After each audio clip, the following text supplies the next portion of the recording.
आजरा में अक़लियतों को क्या करना चाहिए और जलगांव में आज जो आज तशरीफ लाए हैं, इसके पीछे क्या मकासद है? अक़लियतों को एक साथ खड़े होकर अच्छे हिंदू भाइयों के साथ मिलकर मशवरा करना चाहिए और हिंदू मुस्लिम एकता करके इस देश के अंदर फिरका परस्तों के खिलाफ आवाज़ उठाना चाहिए और यूनिटी बनाना चाहिए। जो लोग कहते हैं मुसलमान अकेले अकेले काम करो, अपना नेता खुद बनाओ, उनके खिलाफ होना चाहिए। हमें सब मिलजुल करके यहाँ पे पॉलिटिक्स करना चाहिए, सियासत करना चाहिए, कारोबार करना चाहिए। जो हमारा पुराना भारतवर्ष था जिसमें आपस में हिंदू मुस्लिम एकता थी, जो गंगा जमुनी तहजीब जिसे कहा जाता है, उसे बरकरार रखना चाहिए और इन फिरका परस्तों के खिलाफ अच्छे हिंदू भाइयों को समझाकर उनको इनके खिलाफ बोलने के लिए खड़ा करना चाहिए। सर, महाराष्ट्र में उर्दू को दूसरी सरकारी जबान का दर्जा मिलाने के लिए आप क्या कोशिशें करेंगे? भैंस के आगे बीम बजाओ, भैंस बटी पगुराए, सुना आपने किस्सा? ये जिसके जो लोग बैठे हैं ये कभी नहीं देंगे।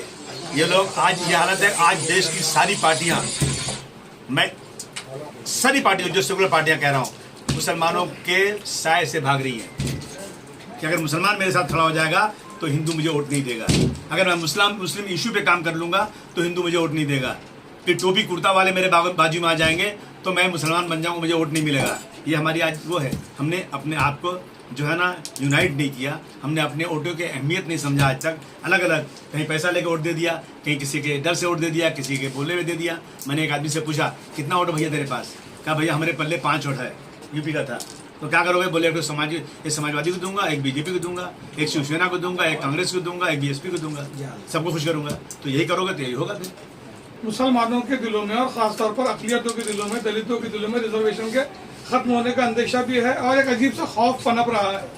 तो इसको दूर करने के लिए अबू आसिम जैसे कदावर नेता क्या पैगाम देना चाहिए? ऐसा है ना कि मुसलमानों को रिजर्वेशन मिला ही नहीं आज तक। मुसलमानों का रिजर्वेशन जो आज़ादी तक था 35%, जो कांग्रेस के जो अंग्रेज़ों ने बनाया था, जितने भी पिछड़े तबके के लोग थे सबको रिजर्वेशन मिलता था। लेकिन 10 अगस्त 1950 वो मनहूस दिन है जिस दिन जवाहरलाल नेहरू साहब, सरदार वल्लभ पटेल साहब ने एक लेटर लिखा राजेंद्र प्रसाद जी को कि इस देश में रिजर्वेशन सिर्फ हिंदू को मिलेगा, और उस दिन से हमारा रिजर्वेशन खत्म हो गया। आर्टिकल 341 के लिए लड़ाई लड़ रहे हैं, सुप्रीम कोर्ट में हमारी अपील पड़ी हुई है, आज तक उस पर सुनवाई नहीं हो रही है और हम लोग पड़े हुए हैं। हमें कहाँ मिला? हम तो सड़क पे कहीं चाय बेचते हैं, कहीं गाड़ी चलाते हैं, कहीं पंचर बनाते हैं, कहीं झाड़ू लगाते हैं, कहीं मजदूरी करते हैं। ये चिंता तो होना चाहिए दलित भाइयों को, SC ST को, जिनका रिजर्वेशन जा रहा है, जो बीजेपी के साथ खड़े हैं उनको वोट दे रहे हैं और उनका रिजर्वेशन खींचा जा रहा है। सारी कंपनियां बेची जा रही हैं।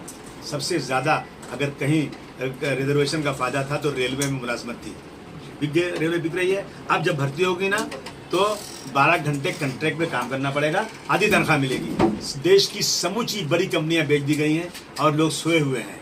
रिजर्वेशन उनका खत्म हो रहा है, उनको हमारे साथ खड़े होना चाहिए। सालन साहब से एक सवाल ये है कि मौजूदा जो सूरत हाल पूरी मुल्क की बनी हुई है, इसमें मुसलमानों का कॉमन मिनिमम एजेंडा क्या होना चाहिए? इसकी बजाय अगर मैं ये कहूँ कि आज जो प्रोग्राम हुआ और अपनी सजावटी तकरीब में जो बहुत अच्छी रहनुमाई आज अबू आसिम भाई ने की अपने सामने, मैं समझता हूँ कि इसका सोल्यूशन कि आप जहाँ हैं, जिस पार्टी में हैं उस पार्टी में रहें, लेकिन अपनी कौम के मसाइल के लिए आवाज़ उठाएं। अपनी पार्टी के लोगों को मजबूर करें कि जो हमारे जायज़ हुकूक है, जो हमारे दस्तूरी हुकूक है, उनको देने के लिए जो है तो आगे बढ़ें। आज हमारा मसला ये है कि हम पार्टियों के लेवल पे काम तो करते हैं, लेकिन अगर पार्टी कोई ऐसा काम करती है जो हमारी कौम के मफाद के ख़िलाफ़ है तो वहाँ खामोशी हमारे लिए जुर्म होगा। आज बहुत अच्छा दिन है कि हमारे लिए अबू आसिम भाई यहाँ पर आए। हमारे बड़े पुरानी ना देरीना दोस्त हैं, ये समाज, ये सियासत से कोसों दूर थे। जमखार वाला साहब के यहाँ पे मैं, गफ्फार भाई, हम लोग जब बैठते थे तो हमारे लिए जगह खाली करके उठ के चले जाते थे। आपका जो अबू टूर है, करोड़पति आप घराने थी भी और आप मालदार भी माशाल्लाह बहुत, लेकिन हम जैसे सादे लोगों के लिए उठ के कहते थे आप समाज के लिए आए हो, हम पेट के लिए आए, आप पहले अपना काम कराओ। ये सोच थी। 92 के फिसाद में जो जुल्म उन पर हुए, जिस तरह 70 में हम लोगों ने भुगता और उसके बाद में कंटिन्यूस 12 फिसाद हमने भुगते, तो आज हम हिम्मत से काम कर रहे हैं, वरना हम भी घरों में बैठे रहते थे। अबू आसिम भाई को अल्लाह ताला ने चुना, 92 में इन पर जुल्म हुआ और वहाँ से ये सोना बन के निकले और आज आवाज़ उठा रहे हैं। सियासी तौर पे अप एंड डाउन होते हैं, उनके साथ में भी हुए, लेकिन इसके बावजूद भी अबू आसिम भाई, ऐसा लगता है जब कोई बात करते हैं तो ये नॉन पॉलिटिकल आदमी ऐसा लगता है, और वाकई में है। वो भूल जाते कि मैं किसी सियासी पार्टी का एक मेंबर भी हूँ या मेरी जो तो सियासी जिम्मेदारियाँ क्या है। लेकिन इनके जज्बात इतने हावी हो जाते हैं कि सच्चाई बोली से रहते नहीं। आज उन्होंने जिस अंदाज से यहाँ पर रहनुमाई की, हम सब जलगांव वालों की जिम्मेदारी है। फवाद साहब ने रहनुमाई की, हमारी जिम्मेदारी है।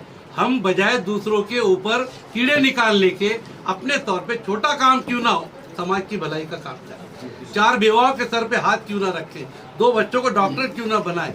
आपस में जो भी इख्तलाफ है वो अपनी जगह रखिए, लेकिन लकुम दिनुकुम रहिए, एक दूसरे की टांग मत कीजिए, कुछ ना कुछ काम कीजिए। ये मैं समझता हूँ कि अबू आसिम भाई के आज के इस प्रोग्राम से मैंने हासिल किया और इंशाल्लाह सभी जलगांव वाले इस पर अमल करेंगे।